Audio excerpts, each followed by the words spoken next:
Tournez vos Bibles en Genèse chapitre 49, verset 1.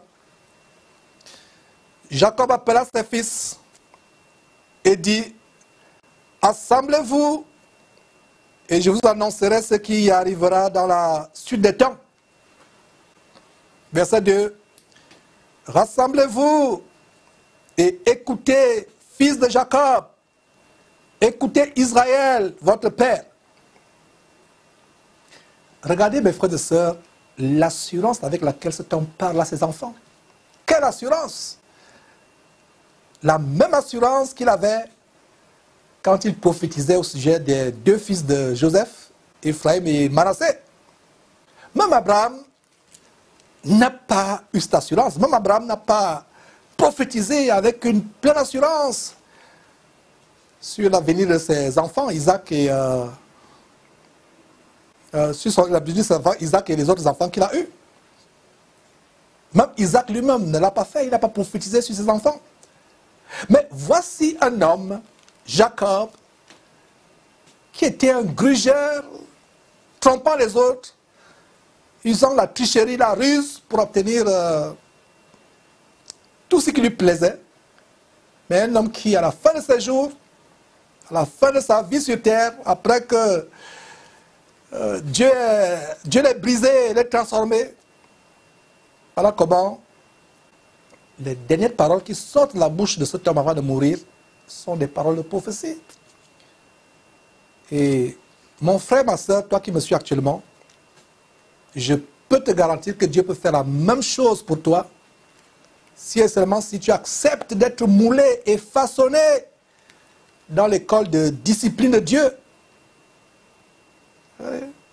Verset 33 de ce chapitre 49, on va voir cela par la suite. Le verset 33 de ce chapitre précise que lorsque Jacob eut achevé de donner ses ordres à ses fils, des ordres prophétiques, il retira ses pieds dans le lit et il expira, il mourut.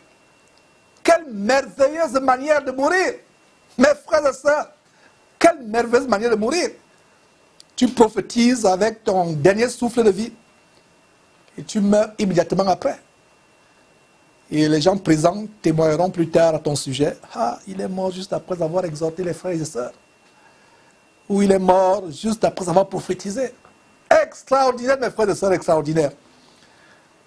Voilà les merveilleuses choses que Dieu peut faire dans notre vie si nous sommes brisés et transformés, comme le fut Jacob, quittant ce monde, vivant dans la sanctification, la pureté, la piété, la crainte de Dieu. Ni Abraham, ni Isaac ne furent pas grugeurs, c'est-à-dire trompeurs, rusés, tricheurs, comme Jacob. Mais Dieu pouvait opérer de grandes choses dans la vie de Jacob parce qu'il était brisé, moulé par Dieu, façonné par Dieu, changé par Dieu. Nous pouvons être de bons chrétiens, de bons frères et sœurs en Christ, humainement parlant, mais si nous ne sommes pas brisés, nous ne pourrons jamais expérimenter la même fin que Jacob. Donc avant de mourir, Jacob prophétise sur chacun de ses fils en commençant par Ruben. Commençant par Ruben, on va ouvrir une petite parenthèse par rapport à Ruben plus tard, mes frères et sœurs. Donc il commence par Ruben l'aîné, verset 3.